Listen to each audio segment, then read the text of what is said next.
Kate Middleton, the Princess of Wales, has always been admired for her poise, elegance, and dedication to her family, but behind the glittering facade of royal life lies a reality that is both sobering and unsettling, especially when it comes to her eldest son, Prince George. While the public sees a smiling young prince growing up in the warmth of a loving family, the truth within palace walls is that forces far greater than a mother's wishes are already shaping his future in ways Kate can neither fully control nor halt. Prince George, as second in line to the throne after his father Prince William, has been born into a destiny that is both magnificent and merciless. From the moment his birth was announced to a waiting world, the weight of centuries-old royal traditions and constitutional expectations has rested on his small shoulders, and while Kate has always been deeply protective, determined to give her children as normal a life as possible, the stark reality is that certain elements of George's upbringing and future role are dictated not by his parents, but by the institution of monarchy itself, an institution that operates according to its own set of unyielding rules, often at odds with the desires of a mother who wishes to shield her son from the more suffocating aspects of royal duty. Those close to the palace whisper that discussions about Prince George's future have intensified in recent months, with senior courtiers, constitutional advisors, and even the king himself having a say in the timeline of George's public life. While Kate and William have worked hard to keep him shielded from excessive media exposure, there is growing pressure from within the institution to prepare him for more public engagements, to slowly begin molding him into the image of a future king in the eyes of the public. The tension lies in the balance between giving him a grounded, emotionally secure childhood and readying him for the complex responsibilities that come with the crown. This delicate balancing act is not a new challenge for the royal family. Prince William himself lived through it, as did Prince Charles before him, but each generation faces it under different circumstances, and for George, the modern era brings an entirely new set of challenges, amplified by global media, social networks, and relentless public scrutiny. Kate, according to royal insiders, has been vocal about her wish to shield her son for as long as possible, to allow him the space to develop without the constant burden of expectation. She remembers the intense media coverage of her own early years in the royal family and how even the smallest gesture could be dissected and sensationalized. For George, the stakes are even higher. Every step he takes, every word he utters in public, is catalogued, analyzed, and compared to the legacies of past monarchs. Yet in spite of Kate's efforts, the palace machinery is already moving, quietly but unmistakably, to draw George further into the public role that will one day define him.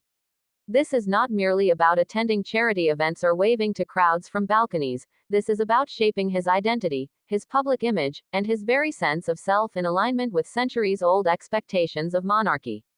There are those within the royal household who believe that George must begin assuming more responsibility sooner rather than later.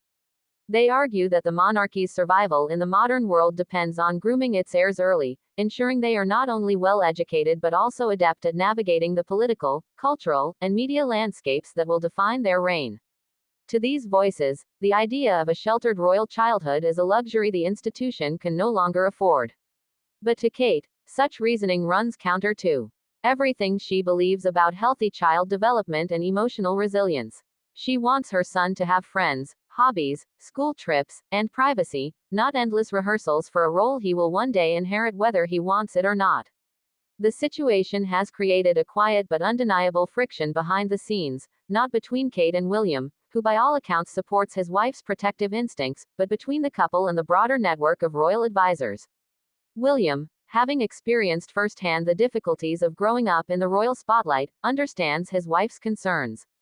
However, as the heir to the throne, he also recognizes the constitutional necessity of preparing George for his role. This leaves the couple walking a fine line, trying to maintain control over their son's upbringing while navigating the demands of an institution that does not easily bend to personal wishes.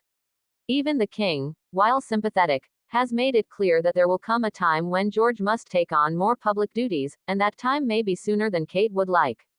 The monarchy, as it stands today, is under increasing pressure to remain relevant and connected to the people it serves. Public trust and interest must be cultivated, and nothing does that more effectively than the presence of the younger generation, the embodiment of the monarchy's future. George, as the eldest of the next generation, is at the center of this strategy, whether Kate approves or not. For Kate, this reality is deeply personal. She is not merely a royal consort. She is a mother, fiercely protective of her children's well-being. The thought of her son being drawn into a life of relentless public duty before he is ready is something she finds profoundly unsettling. She knows the toll it can take on a young mind, and she has seen the impact it had on William and his brother Harry, who both spoke openly about the challenges of growing up royal. Yet as much as Kate may resist, the truth is that her influence over this aspect of George's life has limits. There are constitutional precedents, royal protocols, and political considerations that ultimately outweigh parental preference. What makes the situation even more complex is the modern media environment in which George is growing up. Unlike past generations of royals, his life will be documented not only by official royal photographers and traditional media outlets, but also by millions of smartphones, social media users, and content creators around the world. Every outing, every expression, every stumble will be shared, analyzed, and often misinterpreted within minutes. This creates a level of exposure no royal child has ever faced before, and it adds a layer of urgency to the palace's desire to train George early in handling public attention. But for Kate, it only strengthens her determination to protect him from it for as long as possible. In the end, the question is not whether George will step into his public role, he inevitably will, but when and under what circumstances.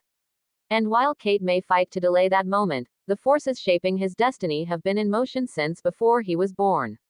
The crown is both a privilege and a prison, and for Prince George, the path to it is already being laid out, step by step, by a system far larger than any single individual, even his mother.